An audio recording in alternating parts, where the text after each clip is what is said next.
Hi guys, welcome to our daily encounter. Today we begin the book of Lamentations. And the book of Lamentations runs seamlessly with the book of Jeremiah that we just finished. It's particularly the last chapter of Jeremiah that gives some historical information about the Babylonian overtake of the city of Jerusalem. And Jeremiah in the book of Lamentations is describing the things that went on during that captivity. And given that Jeremiah was there and witnessed all of it, gives strength to the idea that Jeremiah is in fact the author of Lamentations, even though the book of Lamentations really doesn't claim an author within its text. But the book is really about lamenting the fact that God's people had been led into captivity. Many of them had died either by hunger or by sickness or by sword. And it was a sorrowful time, especially for a person like Jeremiah who loved his people very much. And for our devotion today, I don't necessarily want to zero in on any particular verses within our reading, but just to kind of think about this whole idea of lamentations, of deep sorrow over whatever the case may be. I think sometimes when it comes to Christians, a lot of times we have the wrong idea about sorrow, or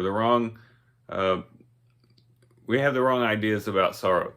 We tend to think that sorrow is a bad thing, that if we are Christians and if we have strong faith, we should never experience sorrow. We should always be joyful. We should always put on a happy face. And if not, we're not really truly good Christians.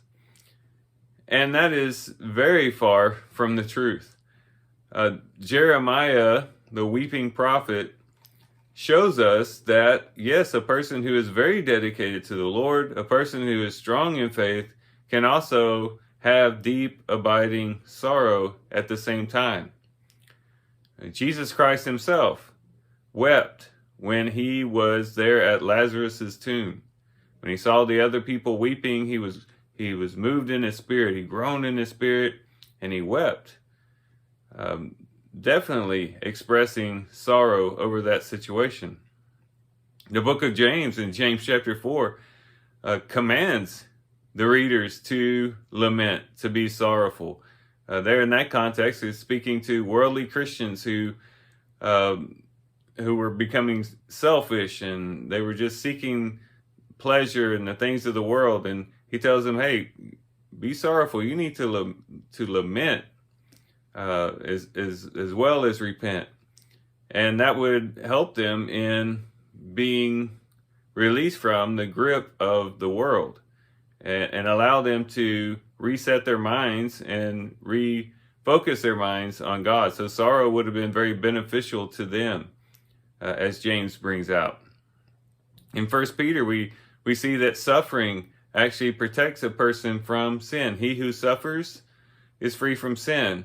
And certainly sorrow fits under the category of suffering. Whenever we are dealing with something that's really tough, a tragedy perhaps in our lives, or some other thing, and we just have this deep grief in our hearts, it really does prevent us from being so concerned about committing sins, getting out and doing things we shouldn't do. Oftentimes we are just existing. We're doing good just to exist, to keep going, to be able to have the next breath. And we're not so concerned about following after these desires and sinning against God and chasing after the things of the world. Sorrow, suffering has a purification aspect to it.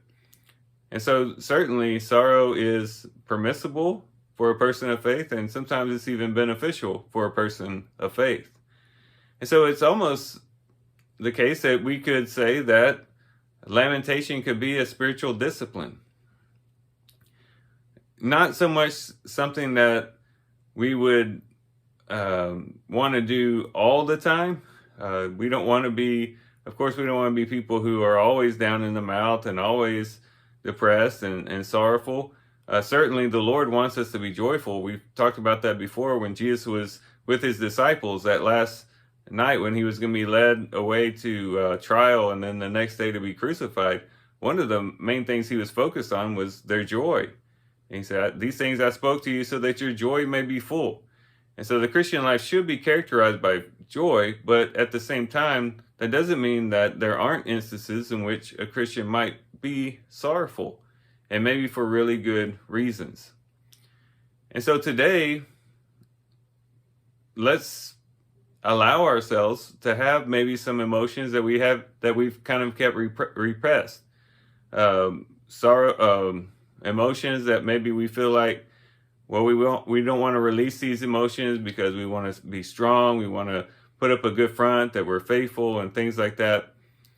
Maybe it'd be good to just let out a good cry, or just to kind of just be able to have a sober spirit throughout the day, and really deal with the things that perhaps has been troubling us, but we've pushed to the side because we feel like that's not something that a Christian should deal with.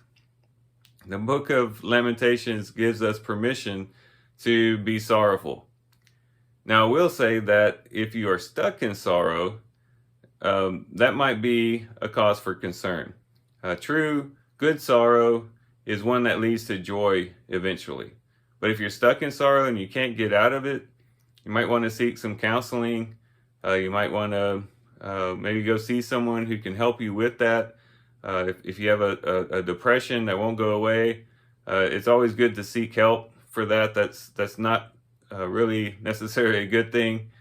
But every once in a while, allowing our hearts to feel the full effects of the evil in this world, the difficulty of this world, how hard this world is, it's good occasionally to take that in because it gives us a sober spirit.